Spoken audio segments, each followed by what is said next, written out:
बिस्मिल्लाहिर्रहमानिर्रहीम। दोस्तों अस्सलामु अलैकुम। एक मरतबा फिर एक इंतहाई बेहतरीन किस्से पर मबनी वीडियो के साथ आपका अपना यूट्यूब चैनल दिलचस्प वीडियोस हाजिर खिदमत है। दोस्तों गुजारिश है कि इस वीडियो को मुकम्मल सुनिए, इसको लाइक करें, दोस्तों के साथ शेयर करें, हमारे चैनल को सब्सक्राइब करें। अगर आपने अभी तक हमारे चैनल को सब्सक्राइब नहीं किया तो फिर फौरन वीडियो के नीचे लाल रंग के बटन को दबाकर हमारे चैनल को सब्सक्राइब करें और सब्सक्राइब बटन के साथ एक बेल का बटन होगा, उसको दबाएं ताकि हमारी आइंदा आने वाली नई वीडियोस का नोटिफिकेशन बआसानी आपको मिल जाया करे। दोस्तों आज की हमारी वीडियो अल्लाह के वली आसमान विलायत के दरख्शिंदा सितारे वली कामिल हज़रत फुज़ैल बिन अय्याज़ रहमतुल्लाह तआला अलैह की तौबा से मुताल्लिक है। दोस्तों हज़रत फुज़ैल बिन अय्याज़ रहमतुल्लाह तआला अलैह की तौबा का किस्सा भी बड़ा ईमान अफरोज है, तो आइए वीडियो सुनते हैं। इब्तिदा में हज़रत फुज़ैल बिन अय्याज़ रहमतुल्लाह तआला अलैह की हालत ये होती थी कि बेयाबान जंगलों में खैमा लगाकर इसमें रहा करते थे और टाट का लिबास ज़ेब-ए-तन किए रखते। आपके गिरोह में बड़े नामी गिरामी डाकू शामिल थे, वो भी माल लूट कर लाते और आपके सामने पेश कर देते। फिर आप उस माल की तकसीम किया करते क्योंकि आप गिरोह के सरदार थे और इस लूटे हुए माल में से अपनी ज़रूरत के मुताबिक अपने लिए रख लेते। आप रहमतुल्लाह तआला अलैह नमाज की हमेशा पाबंदी फरमाते और अपने गिरोह में जो डाकू नमाज ना पढ़ता उसे अपने गिरोह से निकाल देते। एक मरतबा एक बहुत बड़ा काफिला इस राह पर चला आ रहा था। काफिले वालों ने डाकुओं की आवाज़ सुनी तो उनमें भगदड़ मच गई। उनको यकीन हो गया कि अब कुछ ही लम्हों में डाकू काफिले पर हमला कर देंगे, इसलिए वो खौफजदा हो गए। इस काफिले में एक शख्स के पास बहुत ज्यादा माल था। वो शदीद फिक्रमंद हुआ। उसने अपने दिल में सोचा कि मैं अपना माल इस बयाबान में किसी जगह दफन कर देता हूँ ताकि अगर डाकू काफिले को लूट भी लें तो मेरा माल महफूज रहे। चुनाचे इस मकसद के लिए वो बयाबान की तरफ दौड़ा। वहां पर उसने देखा कि एक खैमा लगा हुआ है। वो भागता हुआ खैमे की तरफ गया। खैमे से एक नौजवान टाट का लिबास पहने इबादत इलाही में मशगूल नजर आया। ये देखकर उस शख्स को कुछ तसल्ली हुई। उसने ख्याल किया कि ये तो और भी अच्छा हो गया कि एक नेक दिल नौजवान मिल गया। अपना माल इसके सपुर्द करता हूँ ताकि वो मेरी अमानत संभाल कर रख ले। चुनाचे उसने ये सोचकर तेजी से आप रहमतुल्लाह तआला अलैह के सामने सारा वाकया बयान करते हुए अपने माल को बतौर अमानत रख लेने के लिए कहा। हजरत फुज़ैल बिन अय्याज़ रहमतुल्लाह तआला अलैह ने इशारा किया कि माल की थैली खैमे में रख दो। उसने अपनी थैली खैमे के कोने में रख दी और खुद मुतमईन होकर वापस काफिले में आ गया। डाकुओं ने इस दौरान काफिले पर हमला कर दिया था और वो लूट मार में मसरूफ थे। उनके हाथ काफिले वालों का जो भी कीमती सामान लगा वो लूट कर ले गए। जब डाकू लूट मार करके चले गए तो वो शख्स इस खैमे की तरफ आया ताकि अपनी अमानत वापस ले, लेकिन जब वो खैमे के नजदीक पहुंचा तो ये देखकर उसके होश उड़ गए कि जिस नेक आदमी के हवाले उसने अपना माल किया था वही आदमी लूटा हुआ माल डाकुओं में तकसीम कर रहा था। अब तो वो बहुत ज्यादा पछताया और दिल में सोचा कि अफसोस मैंने किस कदर गलती की कि अपने हाथ से अपनी तमाम पूंजी उसके हवाले कर दी।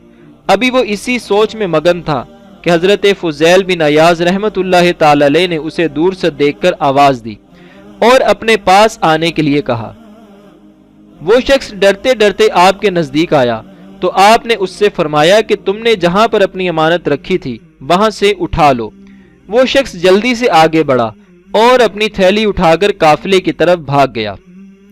डाकुओं ने जब ये देखा तो कहने लगे, ए सरदार, इस काफिले में से तो हमें कुछ भी नकद माल नहीं हाथ लगा और आपने इसको इतनी बड़ी रकम क्यों वापस कर दी? आप रहमतुल्लाह तआला अलैह ने फरमाया, मैंने इसलिए उस आदमी को उसका माल वापस कर दिया कि उस शख्स ने मुझ पर नेक गुमान किया था और मैं भी अल्लाह ताला पर नेक गुमान रखता हूँ, इसलिए मैंने इस गुमान को सच कर दिखाया है ताकि अल्लाह ताला मेरे गुमान को भी सच्चा कर दे। जब अगला दिन हुआ तो आपके गिरोह ने एक दूसरे काफिले को लूटा। उसमें उनके हाथ काफी माल आया। काफिला लूटने के बाद तमाम डाकू एक जगह बैठकर खाना खाने में मसरूफ थे और उस लुटे हुए काफिले में से एक शख्स उस तरफ आया اور ڈاکوؤں سے مخاطب ہو کر بولا کہ تم لوگوں کا کوئی سردار نہیں ہے؟ ڈاکوؤں نے کہا کہ ہمارا سردار دریا کے کنارے نماز پڑھ رہا ہے۔ اس نے کہا مگر یہ تو نماز کا وقت نہیں۔ ڈاکوؤں نے کہا کہ وہ نفل نماز پڑھ رہا ہے۔ وہ شخص بولا کہ وہ تمہارے ساتھ بیٹھ کر کھانا کیوں نہیں کھاتا؟ انہوں نے جواب دیا کہ وہ روزہ رکھتا ہے۔ اس شخص نے حیرت سے کہا کہ یہ رمضان کا مہینہ تو نہیں؟ ڈاکو بولے وہ نفلی روزہ رکھتا ہے۔ یہ سن کر وہ شخص مزید حیران ہوا اور آپ رحمت اللہ تعالی علیہ کی خدمت میں حاضر ہوا اور کہنے لگا کہ جناب نماز، روزہ اور رہزنی ان کا آپس میں کیا واسطہ ہے؟ میں کچھ بات سمجھ نہیں پایا۔ آپ رحمت اللہ تعالی علیہ نے فرمایا کہ اللہ تعالیٰ کے ساتھ بھی تو صلح کا کوئی راستہ ہونا چاہیے۔ حضرت فضیل بن عیاض رحمت اللہ تعالی علیہ کا یہ جواب سن کر وہ شخص آپ کی حالت پر حیران رہ گیا۔ آپ نے اگرچہ رہزنی کا پیشہ اختیار کیا ہوا تھا، اس کے باوجود آپ بہت اصول پسند اور رحم دل تھے۔ اگر کسی قافلے میں کوئی عورت ہوتی تو اسے کبھی نہ لوٹتے، حتیٰ کہ اس کی طرف دیکھنا بھی پسند نہ فرماتے، اور جس کے پاس زیادہ راہ کم ہوتا اس کو بھی کچھ نہ کہتے۔ اگر کبھی کسی مالدار کو لوٹتے تو اتنا مال اس کے پاس ضرور رہنے دیتے کہ جس سے وہ اپنا سفر مکمل کر سکے۔ ایک مرتبہ کا ذکر ہے کہ ایک قافلہ اپنے مقام سے روانہ ہوا۔ اس قافلے میں ایک بہت امیر کبیر تاجر بھی تھا جس کے پاس کافی مال و دولت تھی۔ لوگوں نے اس سے کہا جس راستے پر تم لوگ جا رہے ہو اس راہ میں فضیل نامی راہزن کا گروہ ہوتا ہے، اس لیے اس کے مقابلے کے لیے کوئی نہ کوئی انتظام کر کے جاؤ۔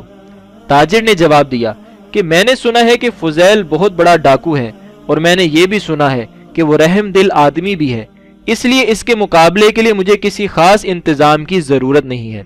البتہ اس تاجر نے یہ انتظام کیا کہ ایک قاری قرآن کو کچھ پیسے مقرر کر کے اپنے ساتھ لے لیا اور اس کو اونٹ پر بٹھا کر یہ کہا کہ تم دن رات سارے سفر کے دوران بلند آواز میں قرآن مجید کی تلاوت کرتے رہو۔ چنانچہ اسی طرح قافلہ چلتا ہوا اس بیابان کی طرف آ گیا جہاں پر حضرت فضیل بن عیاض رحمت اللہ تعالی علیہ کی کمین گاہ تھی۔ قافلے کو دور سے آتا دیکھ کر ڈاکو قافلے کی طرف بڑھے۔ حضرت فضیل بن عیاض رحمت اللہ تعالی علیہ بھی ساتھ تھے۔ اتفاق سے اس وقت قاری قرآن جو آیت مبارکہ تلاوت کر رہا تھا اس کا ترجمہ و مفہوم کچھ اس طرح ہے: کیا ایمان والوں کے لیے ابھی وہ وقت نہیں آیا کہ ان کے دل اللہ کے ذکر اور یاد سے خشوع خضوع حاصل کریں؟ اس آیت مبارکہ کو سنتے ہی حضرت فضیل بن عیاض رحمت اللہ تعالی علیہ کے دل کی دنیا ہی بدل گئی۔ اس آیت کریمہ کا آپ پر اس قدر زبردست اثر ہوا کہ آپ کے دل پر رقت طاری ہو گئی اور دل کی گہرائیوں سے ایک درد بری آہ نکلی، آنکھوں سے آنسو جاری ہو گئے۔ اسی وقت اللہ تعالیٰ کے حضور سچی توبہ کی اور راہ زنی کے دنوں میں جس کو لوٹا تھا اس کو راضی کر کے معافی مانگ لی اور ہمیشہ ہمیشہ کے لیے اپنا تعلق اللہ تعالیٰ سے جوڑ لیا۔ اور پھر دنیا نے دیکھا کہ اللہ تعالیٰ نے حضرت فضیل بن عیاض رحمت اللہ تعالی علیہ پر کس قدر فضل و کرم نازل فرمایا کہ آپ کو اپنے پیارے دوستوں کے صف میں شامل کر لیا۔ دوستو، اللہ تعالیٰ سے دعا ہے کہ اللہ تعالیٰ حضرت فضیل بن عیاض رحمت اللہ تعالی علیہ کے درجات کو بلند فرمائے اور ہمیں اس حکایت سے سبق حاصل کرنے کی توفیق عطا فرمائے۔ دوستو، اگر آپ کو ہماری یہ ویڈیو پسند آئی ہے تو اس کو لائک کریں، اس ویڈیو کو شیئر کر کے اپنے دوستوں تک پہنچائیں اور ہمارے چینل کو سبسکرائب کرنا نہ بھولیے گا۔ اللہ نگہبان۔